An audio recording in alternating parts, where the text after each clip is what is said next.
Hey folks, welcome back to HeartGold vs. Crystal. We are here in Lavender Town, and now that we've taken care of the power plant problem, we can talk to one of these dudes and get an expansion card.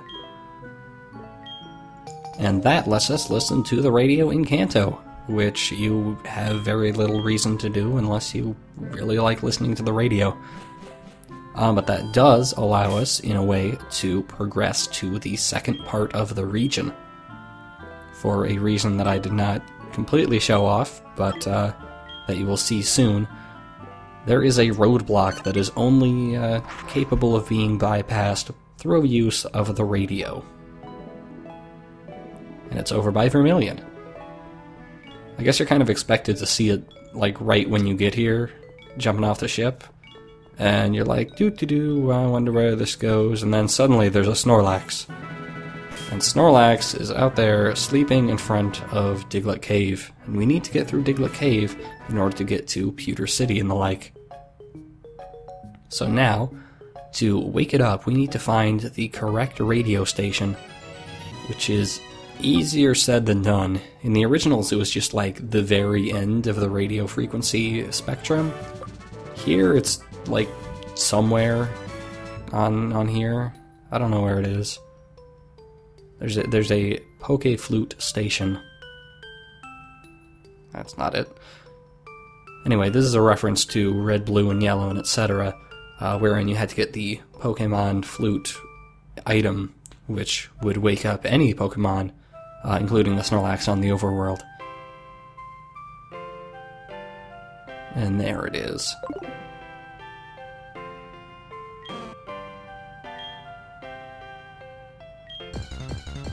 And now we get to do battle, mortal combat with this large foe.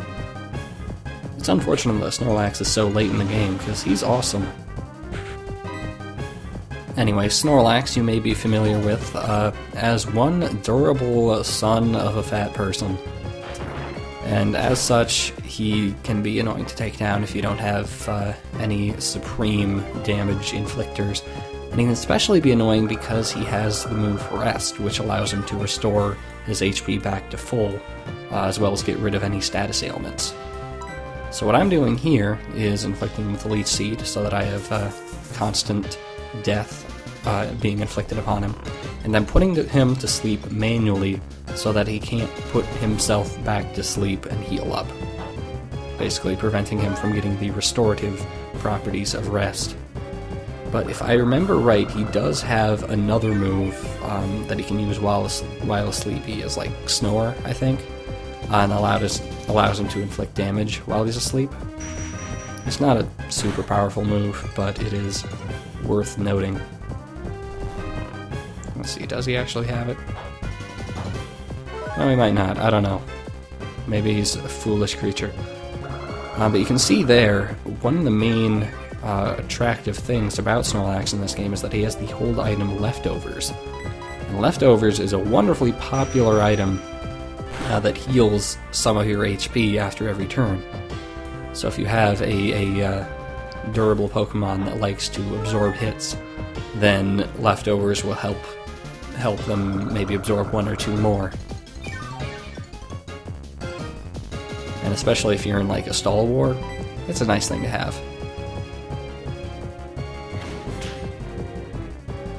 Anyway, I'm probably actually completely wrong about this guy having Rest, because having Rest would be the logical thing. But whatever. Beware. Keep it in mind whenever you're facing a Snorlax in Mortal Kombat. Or Snorlax in a Pokemon game, for that matter. Anyway, now he's asleep and he's in the red, which makes it prime time for me to throw a Pokeball and get my hands on those Leftovers. I think you could just take it by using the move Thief. I don't have that on my team anywhere, so catching is the way to go. Ultra Ball. And he does have the Leftovers in the original games as well, so I would highly recommend picking him up, if for no other reason than the Leftovers.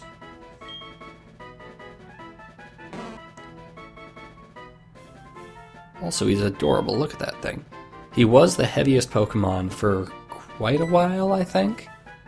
I'm not sure if Steelix surpassed him, but he was one of the heaviest until, like, the 4th generation when Dialga and those guys were introduced.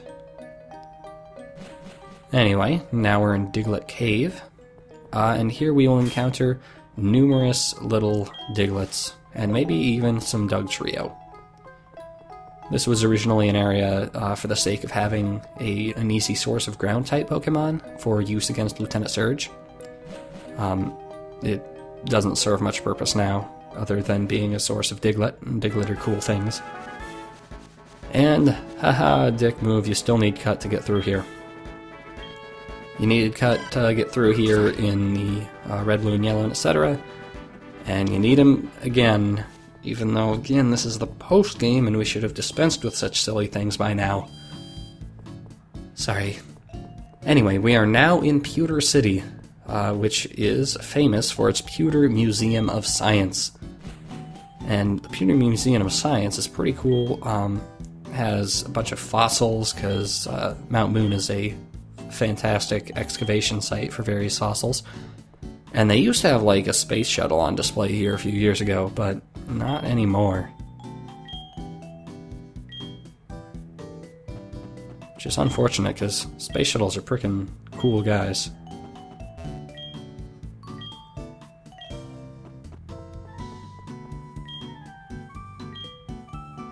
And here is where you can extract any Pokemon from various fossils that you might have picked up. Fossil Pokemon aren't quite as prevalent in this game, since you can only access them in the post-game. Anyway, other thing of note is, of course, the Pokemon Gym. The first gym that many people ever encountered. Because this is, of course, the first gym of Kanto in the original games. And, of course, we're all very familiar with Brock, who was a long-time companion on the anime show. Longer than Misty, but nobody likes Brock the same way they like Misty, except me. It's okay, I'm there for you, buddy. Anyway, Brock, as his name implies, is a Rock-type gym leader. And here, Grass-type Pokemon will absolutely destroy pretty much everything he has. Because I think, I'm probably going to find like one exception, I think all of his Pokemon are quadruple weak to grass. A lot of them are quadruple weak to water, some of them resist water, none of them can do anything against grass. Like that was a Graveler, so it's Rock Ground, quadruple weak. Onyx, Rock Ground, quadruple weak. Frida has a field day here. And even if he can outspeed me and do a bunch of damage with critical hit, since I'm going to one-shot everything he does with an HP draining move, I'm going to get back like everything I lost. It is a win-win situation. Now, admittedly, grass isn't the most like common type to have on people's teams. I wouldn't expect you to have one like I would expect you to have electricity or something. But come on, guys. It's frickin' easy street. We have Kabutops. He's one of the fossil Pokemon.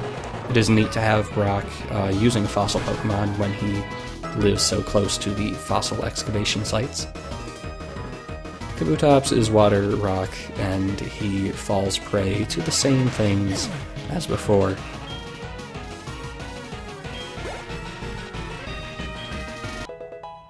Yay for class. And then we have Omastar, the best fossil Pokemon. Well, one of the best, but he's pretty damn cool. He is also water rock, and he is the only one to live more than one turn because he uses Protect. Isn't that fantabulous?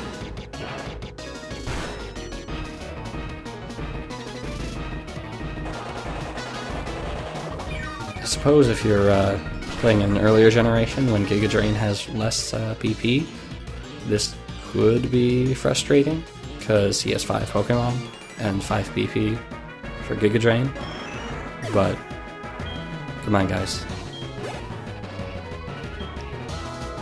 And then his final Pokemon is a Rhyhorn, not even a Rhydon, a Rhyhorn.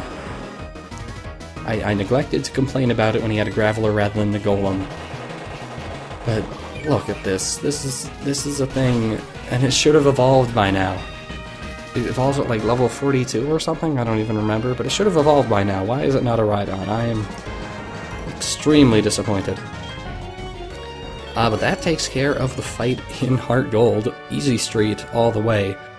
Check it out in Crystal after this commercial break. And Crystal time. Now you may predict something similar to what happened with Misty, since Frida doesn't actually have any grass-type moves on this moveset. So that will make all of his quadruple grass-type weak Pokemon a little harder to take down. So instead, I'm preying off 3/5 of their other weakness. That's not really grammatically correct, but I don't care. 3/5 of them are still quadruple weak to water, and Klaus has water in spades, so they will not have a fun time against my little crab creature. Kabutops and Omastar are the only ones really to worry about, and I'm not worried, per se, because this is still, like, an extremely easy fight overall. But Kabutops could do some damage. He has a decent physical attack stat. But I trust Frida to take it down. See what I mean? Not too dangerous. And look, we're at the same level. I almost one-shotted, probably could have if the random number generator were on my side. And it barely scratched Frida. I mean, it slashed it, but it was a little more than a scratch. You can't blame a level discrepancy here. These guys are just easy peasy, I guess.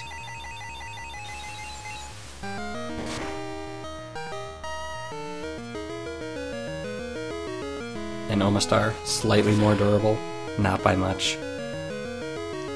But it does have a super effective bite. If, for whatever reason, you are using a Ghost or Psychic type Pokemon primarily against these, this guy, be wary of that. I can't imagine why you would do such a thing. But anyway, that's his two rock-water types, and now we can move back to the Pokemon that are quadruple weak to water.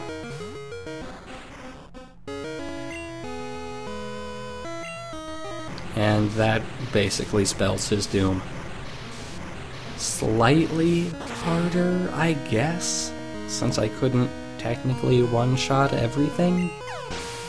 But, this is Brock we're talking about. And Brock, I love you, man, but you're, not the most difficult guy. It's unfortunate because a lot of the rock types in earlier generations are stuck with kind of bad type combinations that give them quadruple weaknesses, whereas now we have like crazy rock types that are a lot more fun. And that's Brock. Sorry, you're kind of done, bud.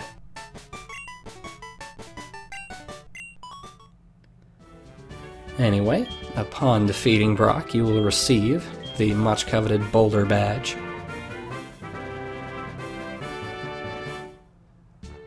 And he will also give you the move Rock Slide, which is a pretty decent Rock-type move. It's not as beloved as, say, Stone Edge, but it's still fairly decent offensively, can cause flinching. Not wonderful accuracy, but pretty decent. And good enough that I will give it to one of my team members, Klaus. As you'll recall that I've been rolling with very much the same moveset on Klaus for a long time, including Rock Tomb. And Rock Tomb is weaker. I think the accuracy is pretty similar. Basically no reason not to upgrade. But good lord, that took a while. I don't know how long I was rolling with that move, but it took a while. But anyway, that takes care of the Pewter City gym. We are running out of gyms in Kanto to challenge, but we will be heading down southward for yet another gym in the next episode, so I will see you guys next time.